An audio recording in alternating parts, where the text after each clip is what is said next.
Hi, this is Daniel Vela for Alter Entertainment. As part of their 2017 Latin American tour, the thrash metal legends Testament will be playing in Mexico this coming September. To tell us more about the band's history, influences, and such, we have Eric Peterson, Testament's guitar player, on the line. Eric, first of all, thanks. Well, tell me what makes Testament special in comparison to the other bands. Well, this is kind of what we chose to do in life, and we try to do the best job possible. I think what separates us as far as the quality of the music is just being, for me, us being the main songwriter, I'm a huge fan of metal music. Right. And not only metal music, but I'm a fan of music. Mm-hmm. So, I listen to everything. I'm a fan of popular music. I've went and seen Ariana Grande live. Those are big shows, and that's popular. Mm-hmm. Right. But you see this and you see, wow, what is it? And it intrigues me, like, what I understand, because I have kids, so I understand what moves people and stuff. And listening to older heavy metal music, rock, from like the early 70s, Montrose, to listening to really, really good guitar players like Joe Bonamassa, Mm-hmm. and just putting it all together in my brain equals Testament. I don't know. Mm-hmm. No, makes sense. I guess that sounds weird. I'm not trying to say Ariana Grande influence on Testament, but mm-hmm. just the quality of what other artists are doing, and listening to Decapitated and a lot of metal bands, and seeing what the genre's doing. And to me, a lot of bands are doing kind of like the same thing. They're doing a very good job at it, but a lot of it sounds the same to me when I listen to metal, and they just try to stand out. I think Testament's got their own sound, so just all the above, all those different things I said is what keeps Testament relevant. Correct.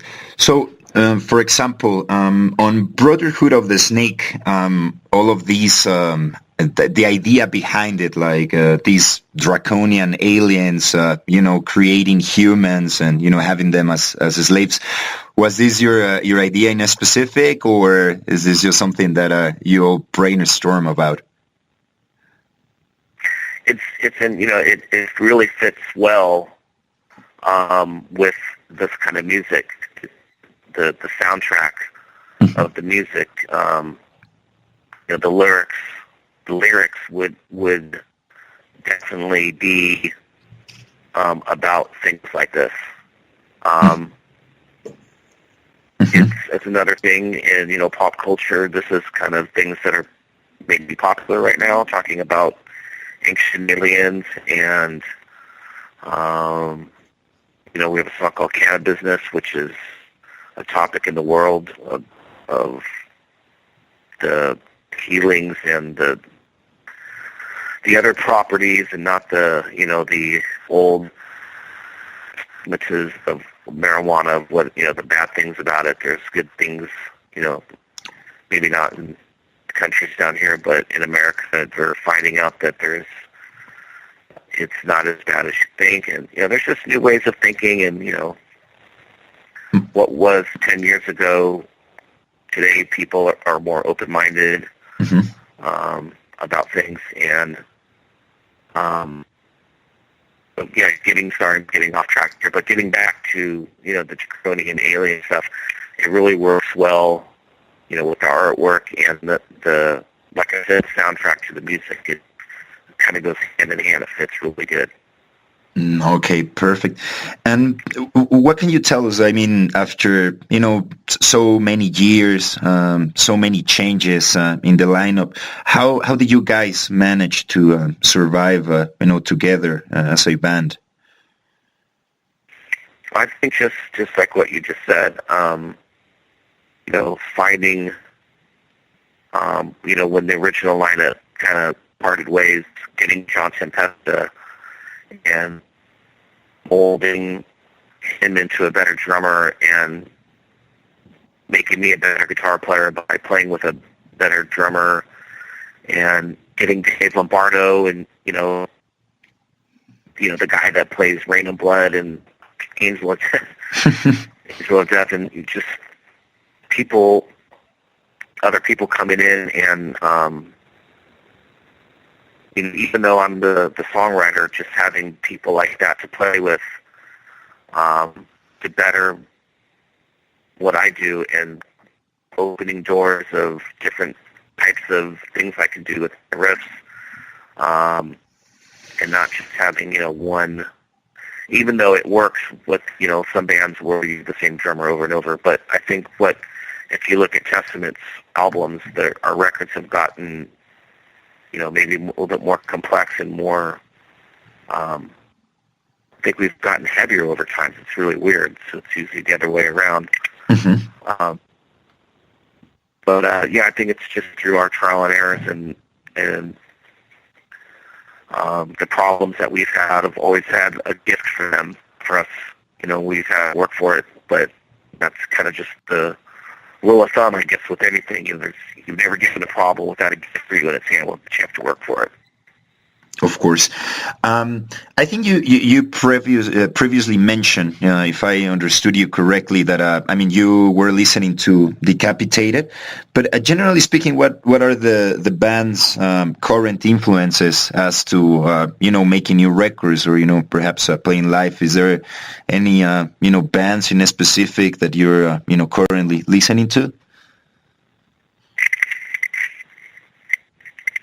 Well, I listen to so many types of music. It's hard to. I don't think there's one band that I'm influenced by. It's more just musicianship from different genres of music. How they use effects on their vocals, with where they put the breaks, where they put the, how they change beats. And it could be anything. It could be pop music. It could be jazz. Mm-hmm. Anywhere from Coltrane to, listening to Ariana Grande to Joe Bonamassa, just going all over the place. And most of it's metal, but, other types of music I listen to. And I apply all those things on what I think sounds good. And that's just kind of how I, paint my picture. Mm-hmm. But mostly, I think for me, what I'm searching for is something that I would like to listen to. I'll record myself, and I'll listen back to I'll play for an hour, and I won't even. After 10 minutes, I'm forgetting that I'm recording myself, and I'll go back and listen. And mm-hmm. a lot of the times, most of it sucks. But there's always that one little thing what was that? And I'll rewind it, and once I find something that I'm like, wow, that was cool. I don't even know what I did, but mm-hmm. I'll figure out what I did, and I'll start building off that. Or that's one way of doing it. Another way is I'll just kind of hear it in my head and figure out what I'm hearing. Mm-hmm. And then some stuff happens when I'm jamming with a beat or a drummer. Okay. And something happens, So with those three different types of ways of doing it, and then, the weirdest way is like watching a movie or reading a book, and maybe there's a situation, in a movie or a book or, literature, whatever, where I would hear the music to what's happening. Right. Right. So what do you reckon? What are the plans? For the future. As a band. What new recording. What is it? In the horizon for you guys. I didn't understand the question. I'm sorry. Well, yeah, no problem. I was just saying, for this year, what are the plans, for Testament? New recording, more I tours? think, Mhm. yeah, I think we have. I definitely think there's the possibility that we have, some more records in us. Definitely some good records.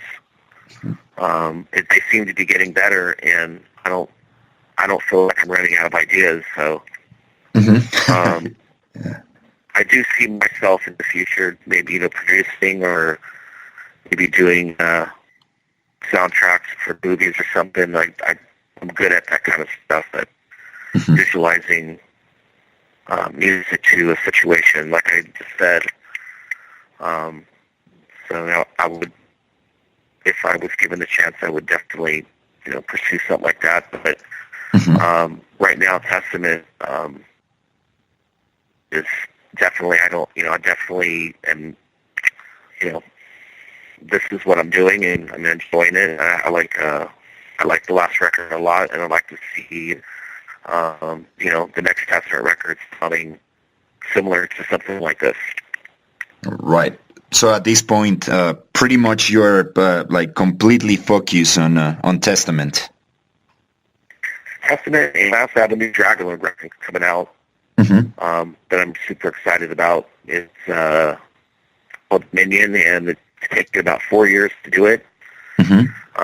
It was meant to take that long, but Testament was very busy, and I was kind of working in the shadows and working on